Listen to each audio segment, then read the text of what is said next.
नमस्कार दोस्तों। प्राचीन इतिहास में हम लोग देख रहे हैं गुप्त वंश के बारे में और गुप्त वंश के शासकों के बारे में हम लोग जानकारी प्राप्त कर रहे हैं। हम लोगों ने देखा कि कैसे श्रीगुप्त ने गुप्त वंश की स्थापना किया। श्रीगुप्त के बाद घटोत्कच शासक बना। चंद्रगुप्त प्रथम ने इस साम्राज्य की पताका को जो दूर दूर तक फहराया और उसके बाद समुद्रगुप्त ने अपनी धुआंधार विजय और विभिन्न नीतियों से पूरे भारत पर और दक्षिण में भी काफ़ी सुदूर तक उसने इस गुप्त साम्राज्य को मजबूत किया और विजय प्राप्त की। समुद्रगुप्त के बाद चंद्रगुप्त द्वितीय शासक बना, जो विक्रमादित्य के नाम से मशहूर था और उसने कला एवं संस्कृति में कला, संस्कृत और साहित्य में उसने बहुत विकास कार्य किया। इसलिए गुप्त काल को भारतीय इतिहास का स्वर्ण युग भी कहा जाता है। किसने कहा है? स्मिथ ने कहा है। आज हम देखते हैं स्कंदगुप्त के बारे में। स्कंदगुप्त गुप्त वंश का 7वां शासक था। कुमारगुप्त प्रथम की मृत्यु के बाद स्कंदगुप्त 455 ईस्वी में सत्ता पे बैठा, सिंहासनारूढ़ हुआ, मगध का शासक बना। आप लोग को जब मैं कुमारगुप्त के बारे में बता रहा था तो मैंने बताया कि कुमारगुप्त के समय ही हुनों का आक्रमण प्रारंभ हो चुका था। म्लेच्छों ने पूरे कई बार लगातार आक्रमण कर रहे थे।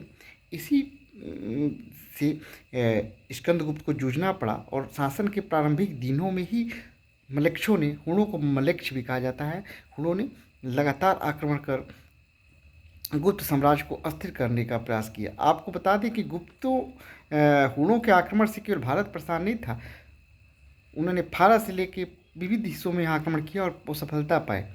लेकिन भारत में स्कंदगुप्त ने हुनों को जबरदस्त ढंग से पराजित किया और अंतिम रूप से उनकी जो इधर बढ़ने की इच्छा थी उसको समाप्त कर दिया और वो वापस लौटने के लिए मजबूर हो गए। तो स्कंदगुप्त की विजयों का उल्लेख मिलता है, हुनों पर विजय का उल्लेख मिलता है जूनागढ़ अभिलेख में। इसके अलावा चंद्रगर्भ परिप्रेक्ष्य नामक साहित्य में भी लेखक ने विदेशियों पे स्कंदगुप्त की विजय का वर्णन किया है, विजय का उल्लेख किया है। स्कंदगुप्त को ही कहौम स्तंभ लेख में शक्रादित्य कहा गया है।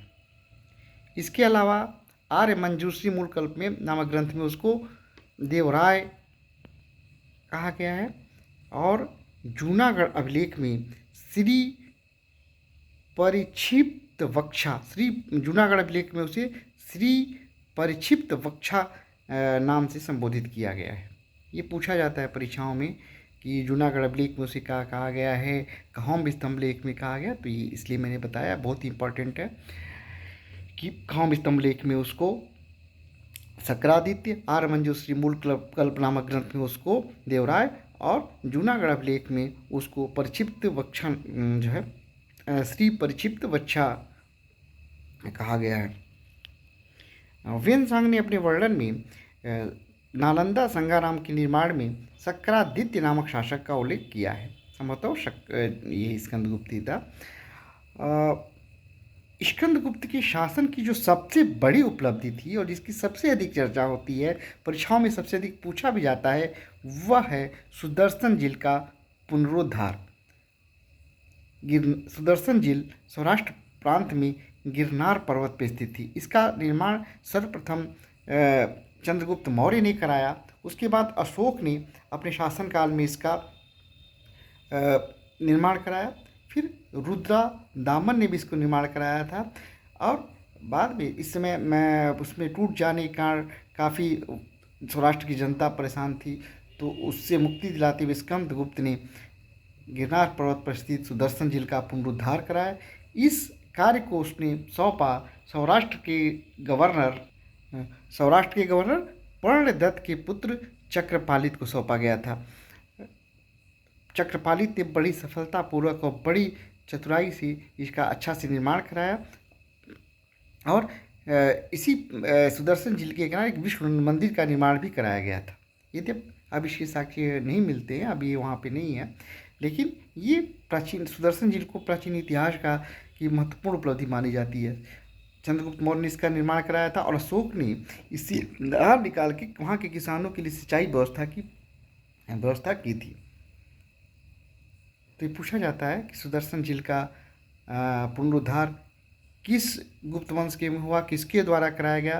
तो सुदर्शन झील का पुनरुद्धार स्कंदगुप्त द्वारा सौराष्ट्र के गवर्नर पर्णदत्त के पुत्र चक्रपालित को आदेश देकर चक्रपालित के द्वारा करवाया गया था। एक और उपलब्धि थी स्कंदगुप्त की। स्कंदगुप्त ने विदेशों से अच्छे संबंध स्थापित किया। उसने चीनी सांग सम्राट के दरबार में दूत भेजे थे। कब भेजा था? 466 ईस्वी में उसने जो है दूत भेजा था। 455 ईस्वी से लेके 467 ईस्वी तक स्कंदगुप्त का शासक रहा। स्कंदगुप्त की मुख्य उपलब्धि हुणों को पराजित करना, सुदर्शन झील का पुनरुद्धार कराना रहा।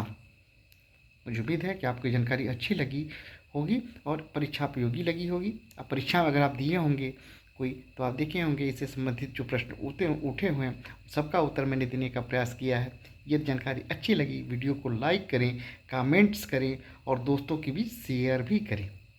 नमस्कार दोस्तों, आप अपना बहुत ख्याल रखिएगा।